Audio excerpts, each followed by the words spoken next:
Hi, everyone. We are so excited to be welcoming you to our Redefined webinar series.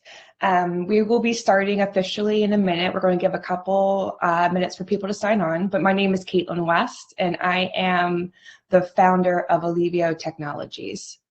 On the screen, you will see Nick Lapola from MedSurvey and Julia Anthony from Solution Medical.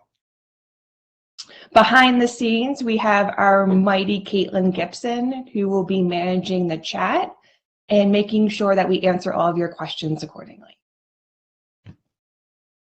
Okay, so we're launching this series because we really believe in promoting the underserved community of the Arthritis Foundation, as well as those suffering from invisible diseases.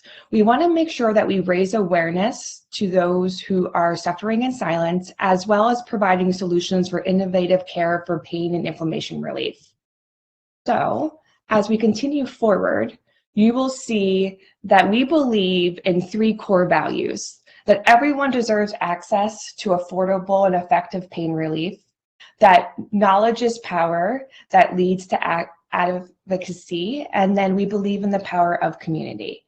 So today's session is really on promoting, giving you the data about arthritis and those suffering from chronic pain, as well as giving you a founder spotlight with Julia on what we can expect, how invisible diseases look like in the medical field today. So we went into this a little bit, but I'm going to introduce our speakers, and then we're going to leave some time for a Q&A at the end. Up first, we have Nick. He is the VP of Research at MedSurvey. He helped Alivio Technologies survey around 300 individuals suffering from psoriatic arthritis, rheumatoid arthritis, and chronic pain. So we're excited to share those stats with you today. And then we have Julia Anthony, who is a powerhouse in the medical entrepreneurship and med tech world. She's going to be sharing with you her Solution Medical device, as well as continuing to advocate for invisible diseases and what that means for your own care. All right, Nick, I'm going to catch it over to you. Thank you very much. So as Caitlin mentioned, we partnered together to do a research study amongst some patients, try to understand what their day-to-day life was like and how their quality of life was affected by what they were suffering. We can move on. Okay. So as Caitlin had mentioned, we talked to about 300 patients. It was 301 in total. It was a 10-minute quantitative internet study. So that was taken either on a computer or on a mobile device. We spoke with sufferers of RA, PSA, and chronic pain. Here is what we have found. Move on to the next slide.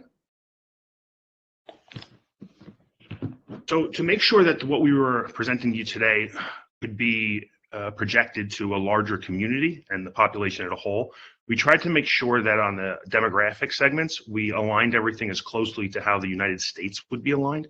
So we have by gender, ethnicity, household income breakdowns that mirror what we would see in the general public. Move on to the next slide.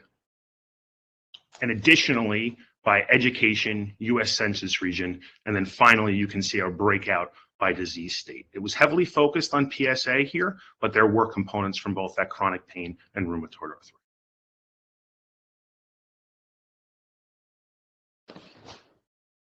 So the first questions we started with was about the respondents' daily life and how their pain was affecting them. Almost 2/5 experienced severe or extreme interference with their quality of life. So that's the chart we see on the left-hand side. Then after that, we asked about their baseline level of pain on a day-to-day basis. And over a quarter said that they deal with severe or unbearable pain on a day-to-day basis. So from a starting point here, we're talking about a population with a good proportion that are already dealing with significant issues daily and having their quality of life significantly interfered with. We followed by asking where exactly the points of pain were that they suffered. Most rheumatoid arthritis sufferers said that it was in their joints or in their hands, whereas chronic pain more so was in their back. The psoriatic arthritis sufferers, unfortunately, got all of them combined, citing joints, hand, and back pain. So overall, these are the three sites that we're going to think about as the most focused on. Majority say that standing, walking, or working makes pain worse, so we can see that as the highlighted portion. Driving seems to be a trigger for significantly more PSA sufferers compared to those with chronic pain, but overall, most of the pain situations line up across the disease states that we studied in this. Importantly, we wanted to know then, after what were those triggers, so to say, what things made relieve that pain or reduced it to some extent. Heat was the most affected overall and amongst PSA sufferers. We can see that there's two bars there for the RA sufferers at a tie at 28% amongst heat and massage, and that among these three segment groups, significantly more RA sufferers get the most relief from massage compared to those with PSA. So what we're saying here, from at least the data provided, is that massage is not the most effective from the perspective of the PSA sufferers, but that heat seems to be overall the best technology or the best therapy amongst this patient cohort.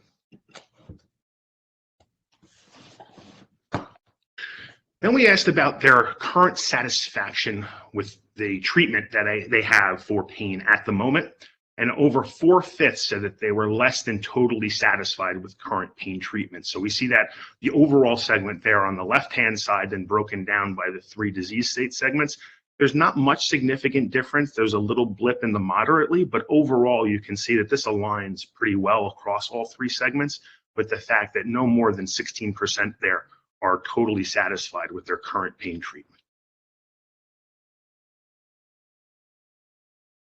So through the body of this research, we were able to understand that 2/5, as we had stated with the first slide, are already having severe to extreme interference with their quality of life, and over 1 in 4 experience baseline severe or unbearable pain day to day. Those places that they feel those pain, most PSA sufferers experience in their joints, hands, and back. RA more so in their joints and hands, and chronic pain mostly focused in their back. Heat seems to be, at least as cited by these respondents, the most effective for pain relief. And over 4/5 are less than totally satisfied with current pain treatments. And half of those, when we asked them an actual open-end question, they cited poor efficacy as the main issue with their current treatments. So either it doesn't work quick enough, it doesn't last long enough, or they're starting to develop where it is not working anymore. The efficacy is waning as they're on said medications. So this shows a large gap between what is being provided as treatment for these individuals in these disease state areas as to what they're feeling with the quality of life experiences that are still being interfered. So help is needed. Thank you very much. Thanks, Nick. That was it's always been really amazing to see the data and to understand other people's pain journeys. As you were going through this process, what was something that really shocked you about the responses that you saw from the PSA and the RA side? So normally I'm more of a data-focused person, so I deal with numbers more frequently, but a lot of the open-end responses had some very disheartening, heartfelt responses about how in some cases nothing works, and that it's not so much that these individuals are looking for new treatments, it's they've lost hope. And that's a depressing thing to think of, and something that I hope we can change through discussions like this. Yeah, I think, bringing awareness to what's currently the frustrations and the opportunities only allows the conversation to grow and to continue, which I think is a nice leeway into what we're going to be talking with next. But before we get into that, are there any questions or thoughts that you had on the data that Nick presented?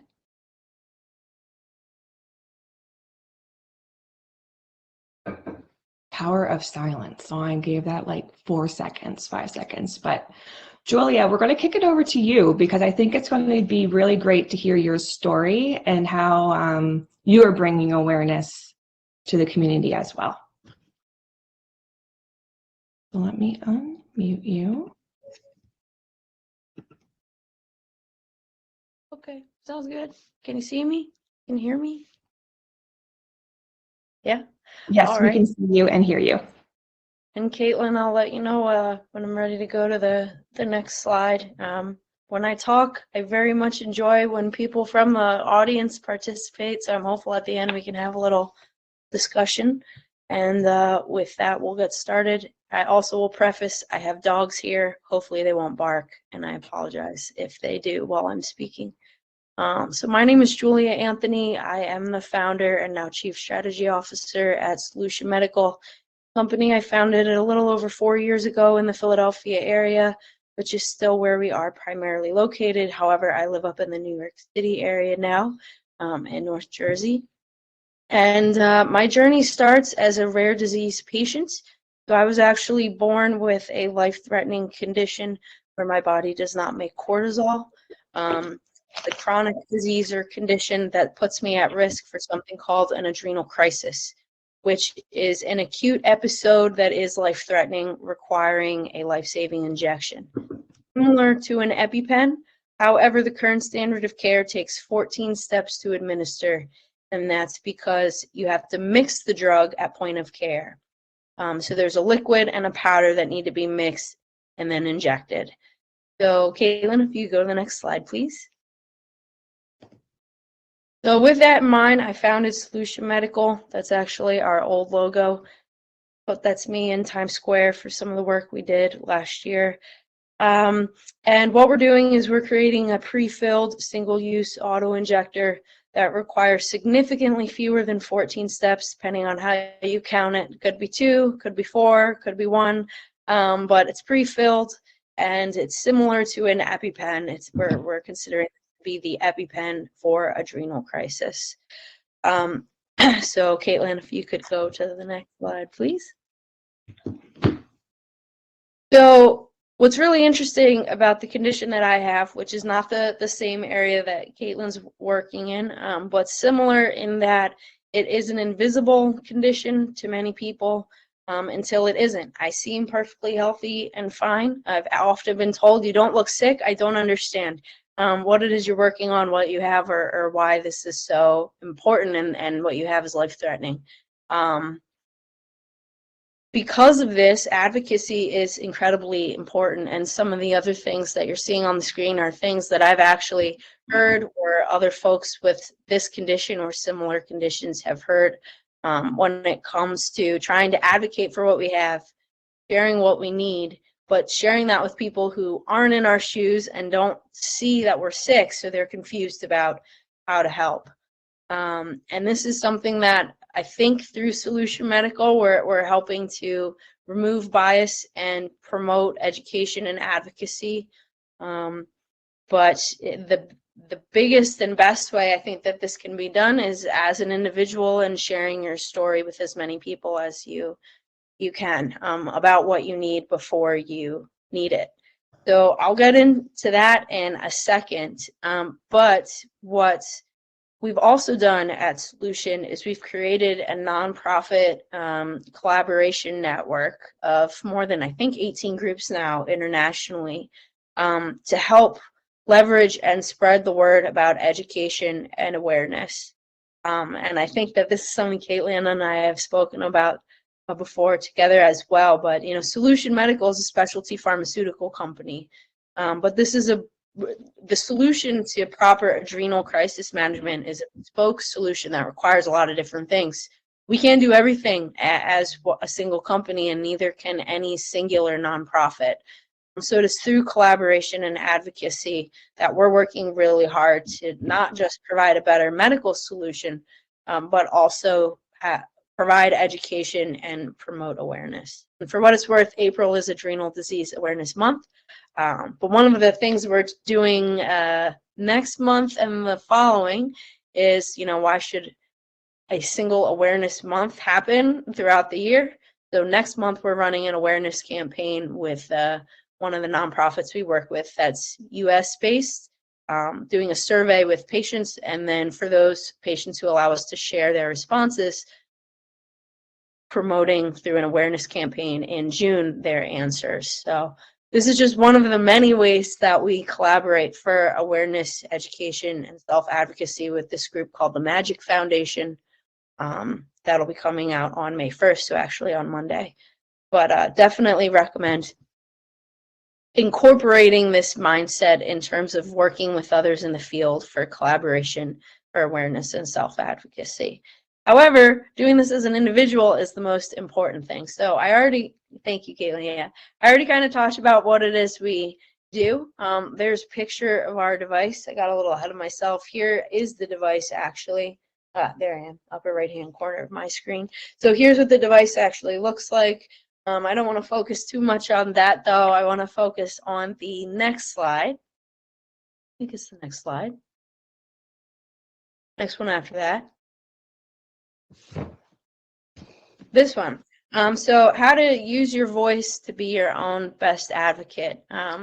Little acronym here that I actually put together with two of the nonprofit groups we work with, the Adrenal Alternatives Foundation and the EPIC Foundation. EPIC Foundation stands for Empowering People with Invisible Chronic Illnesses. So that fits pretty well, I think, into today's topic.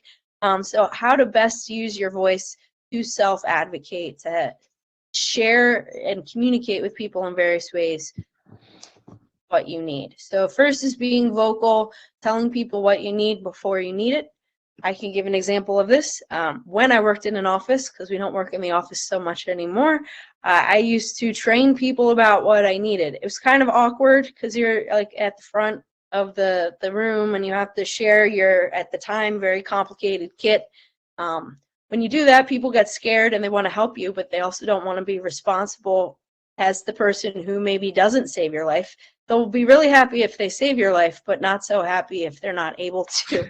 So dealing with those fears and that risk in an office setting can be very interesting.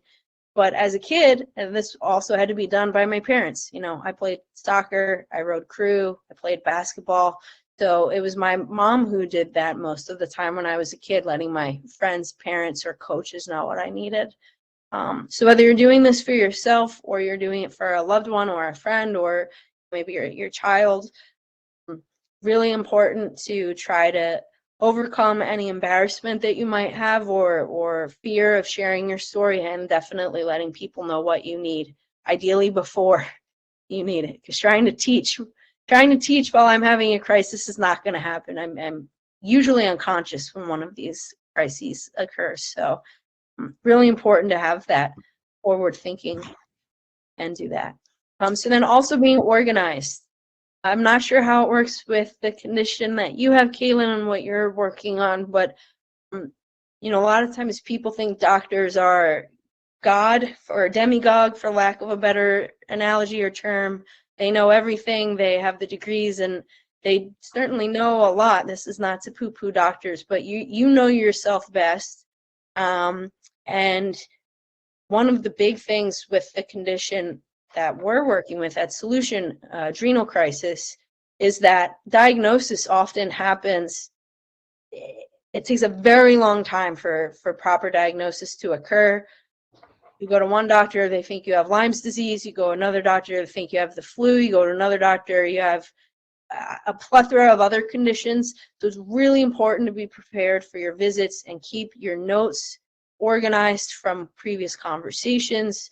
If you're able to keep a log of your symptoms, as much as you're able to, try to stay organized so that you're best prepared for conversations with medical professionals. Julia, that's something that is so relative also to the arthritis community. I think most people get diagnosed within 3 years, depending on their flare-ups, because you know you have to do like the blood work, then you have to do the x-rays, and then you have to find a doctor that actually believes you're flaring if you don't look to be in pain as much. So it's unfortunate sometimes that how much you have to advocate for yourself just to get someone to believe what you're going through is impacting your life in such a way. Yeah, but at the doctor level, at the stranger level, Yep. and at the friend level as well. Even folks who know you as a person or as a friend, if you're not experiencing this, it's hard for people to understand. And that's been the case rightfully for me too, right? If I don't understand something, sometimes it's hard for me to empathize or understand. And I think and hope, although I'm still working on it, I'm trying to be more empathetic towards other situations, but that's what you're self-advocating for is really teaching others what you have and what you need, and I hope that they'll be able to hear it and actualize it when you need it. So indicating is the I in voice. Caitlin, I'm not sure what you do, but there's medical alert bracelets. There's magnets on the back of cars. There's seat belt sheaths that you can get on Etsy. There's a medical alert symbol that you can put on your medicine packs if you're carrying this around. So indicating what you have is very important. Tattoos, some people now get that if they have like diabetes, they'll get that tattooed on them, and rather than having jewelry or some other indication.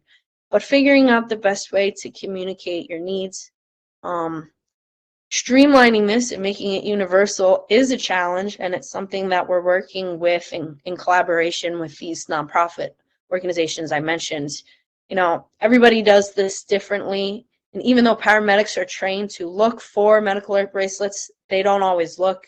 They're also in different places. Sometimes it's a bracelet, sometimes it's a necklace, sometimes it's an anklet, sometimes it's a tattoo on someone's shoulder, and sometimes it's a tattoo on their leg.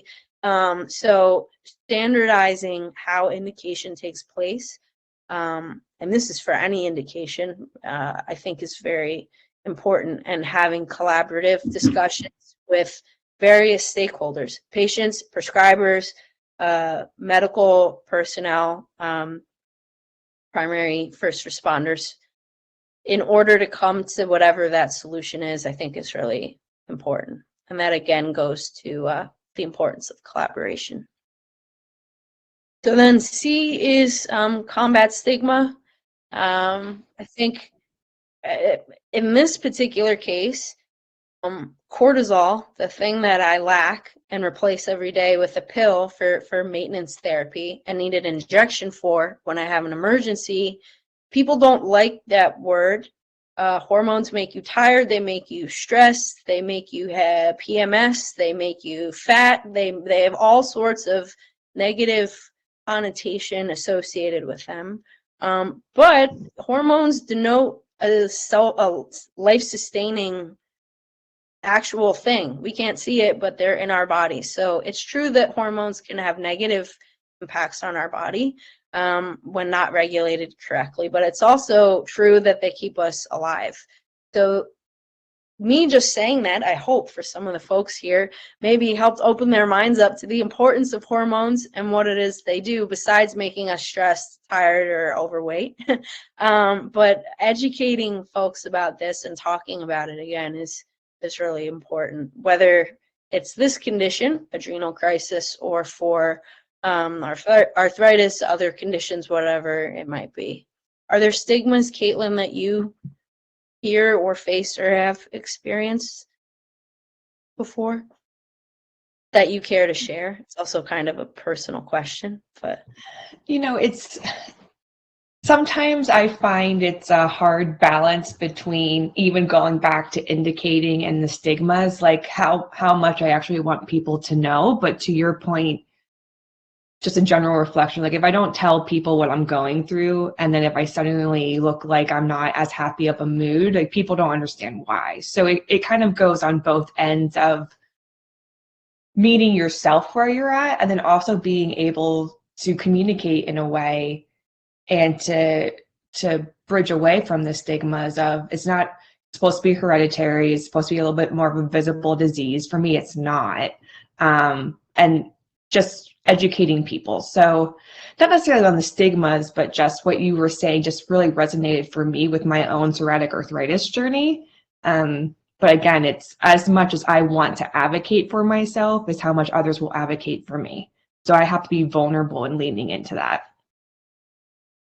Yeah, and that can be really, I've spoken with folks before in the adrenal disease areas, and they'll talk to me, for example, one-on-one, through a Zoom or on the phone, but they don't want to be featured. They don't want to be in an article. They don't want to talk in a greater group. Or some folks, you know, they have a medical alert bracelet. What is that for? The response is none of your business. So the psychosocial, and I am by no means a therapist, and I am not going to touch this realm in any sort of scientific way or provide any advice, because that is not what I do.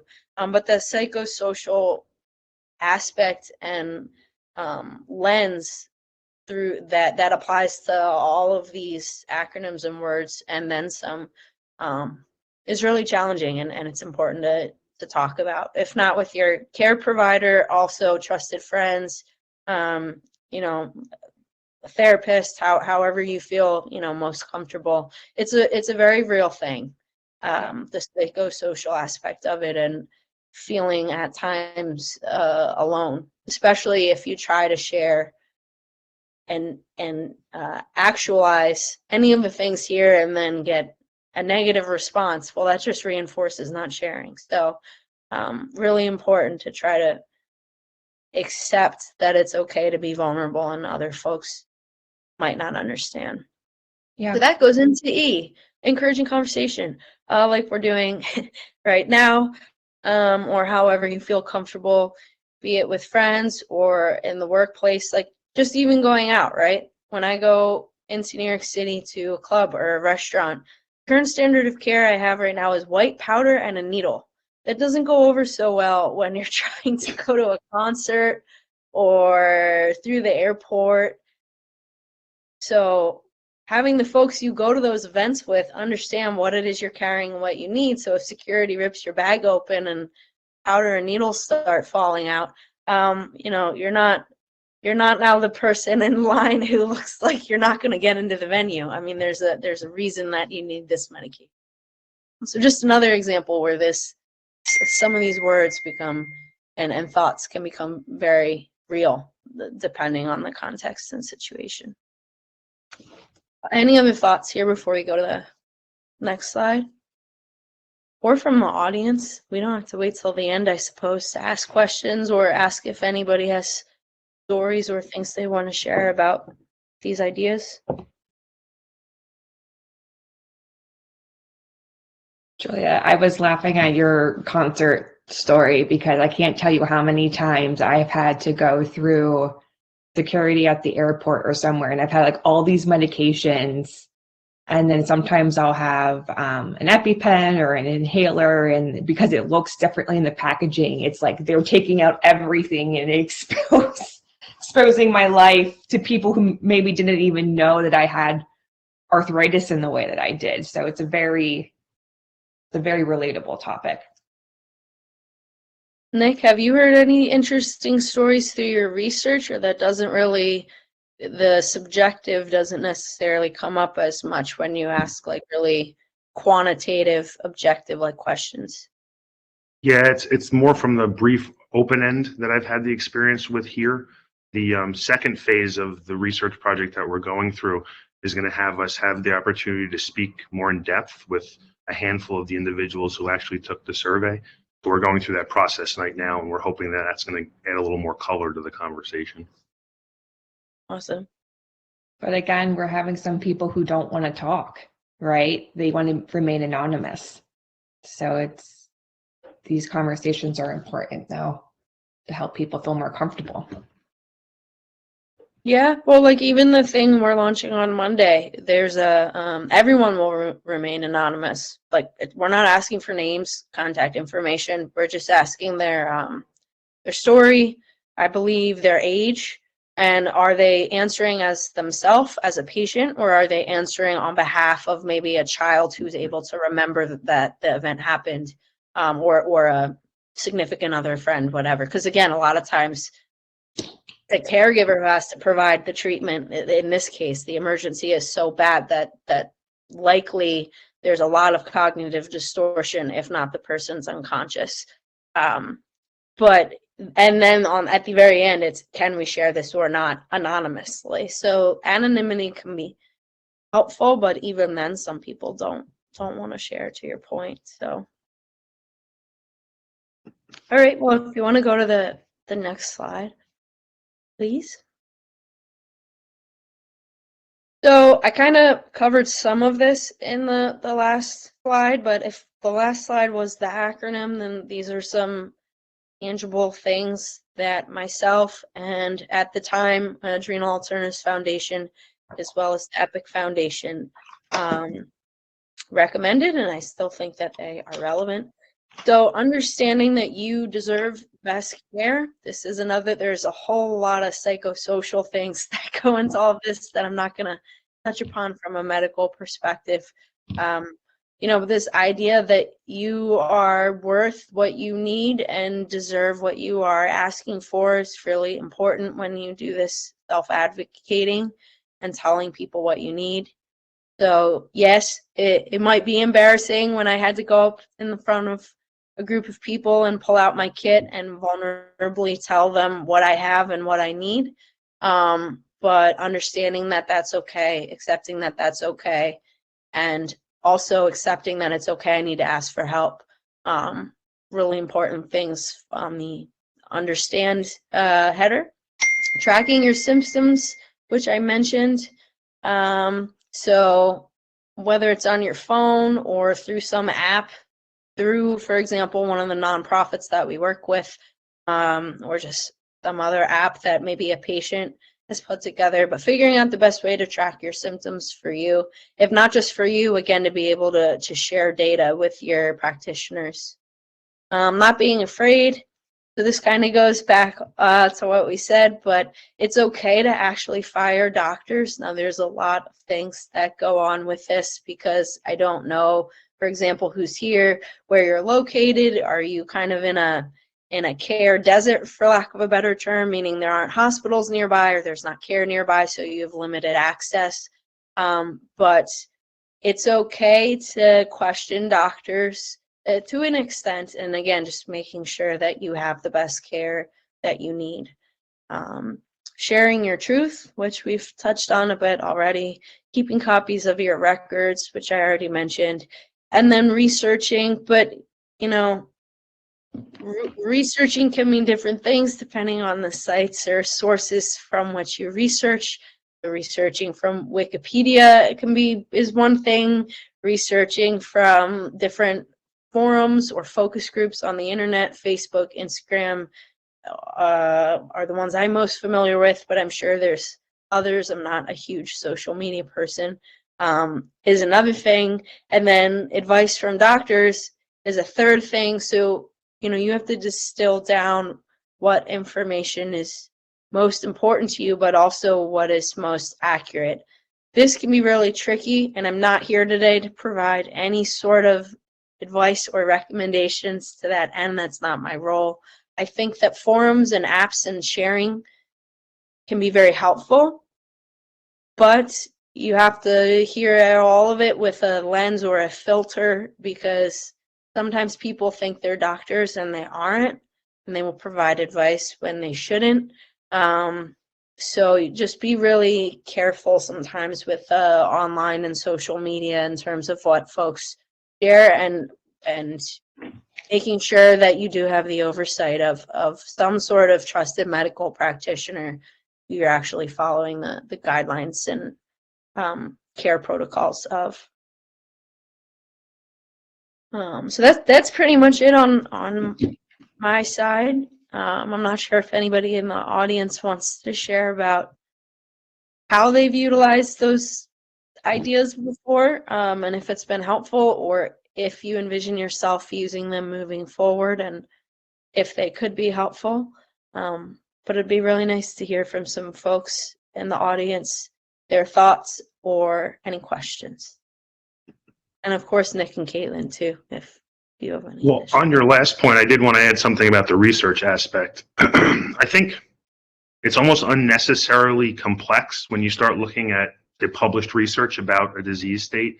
And I don't know if that's intentional or not, but as someone who's dealt with a lot of these things, skip through the first stuff that has all the crazy words that make no sense and go to the conclusion at the bottom.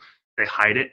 that's where it would actually give you the findings of what's going on, so that you can try and internalize information and not just be the person who's receiving it from different sources, but make your own opinion based on the information that you can find. And I know there's a lot of barrier to entry there. Hopefully, if you take a little time to slide down to the bottom, it'll be a little more digestible than the stuff that you see kind of percolate to the top with all the numbers and the statistical analyses.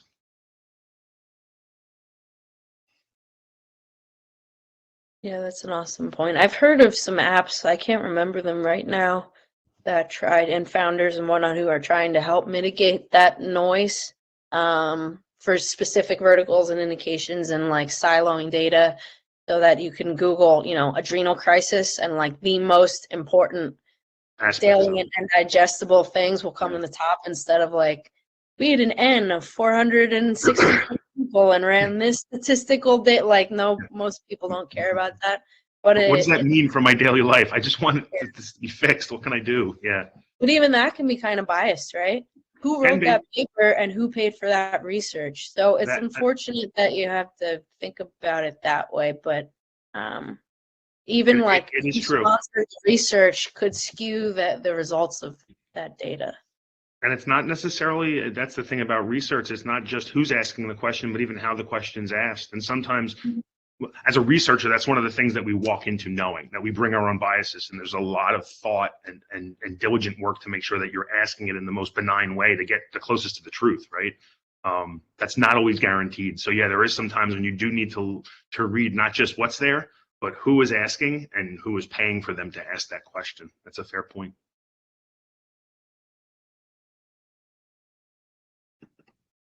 Anything else, Caitlin? No, this has been great, guys. Thank you so much for the time. I'm going to kick it back over to the audience just to see if there are any last-minute questions or thoughts. But guys, are you comfortable sharing your information later if anyone wanted to reach out to you guys to learn more? Of course. Okay, perfect. So we can send that out to the group. I want to thank everyone for logging on and joining our first session. It's been really fruitful. I know I've always loved hearing the data, but then also hearing really just how the data and like life experiences complement each other. So I hope you all felt the same way and got some learnings from it. And our next one will be kicking off in June. Thank you, Julia. Thank you, Nick, again. This has been a great session. Been a pleasure. All right. Everyone have a blessed day. Take care. Nice meeting you, Nick. Same here. All right. Bye.